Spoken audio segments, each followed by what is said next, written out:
I'm out here in a raised bed close up by my house, and this bed has been under the AGfabric insect barrier since the entire time that I've planted these beans. And there's some peppers down here as well, but they're just now getting peppers. But yeah, the fabric has not been off of these beans once. I haven't done any effort to pollinate them or anything like that. And you can see that the pollination looks perfect.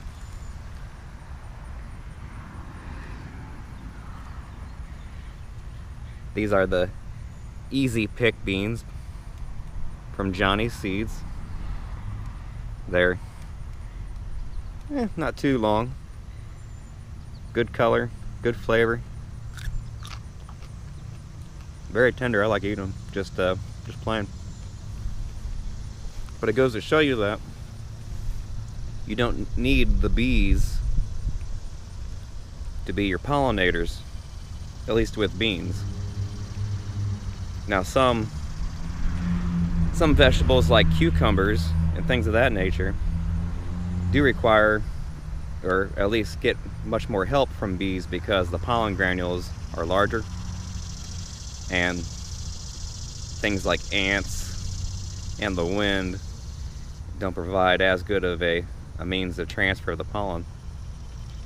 But whether it's the wind that blows through here, or the ants, or a lot of these stingless wasp species I get, and I do get a few bees too trapped in, but these have ended up being really nice. Hardly any damage. I mean, there's a few chew marks here and there, and that's probably mostly from Japanese beetles, because I've caught them. And maybe what these things are, I'm not really sure what they are. I have to look them up. But I'm gonna shoo them out before I put the fabric back on.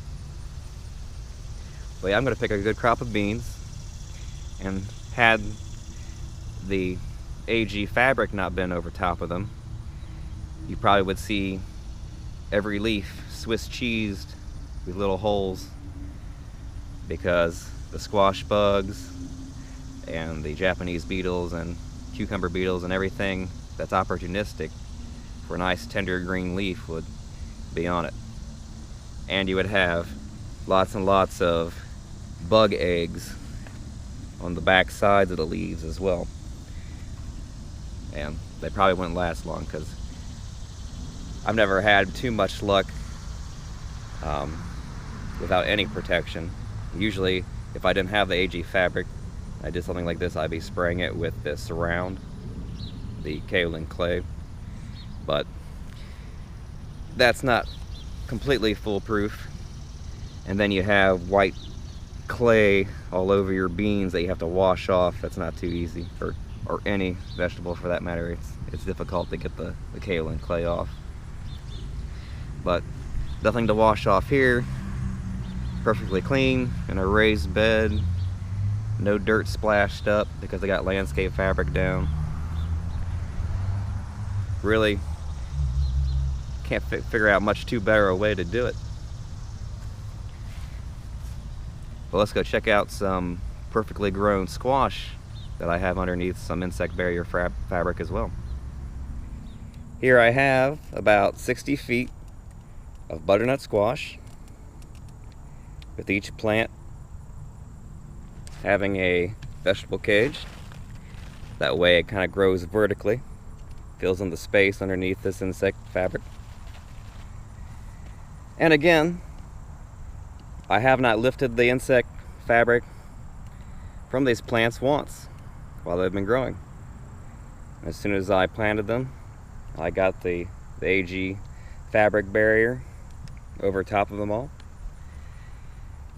And I never hand pollinated it, although I did trap a couple bees.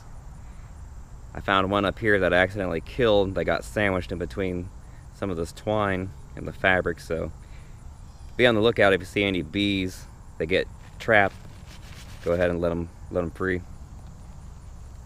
But yeah, no pollination assistance See a big one growing right there.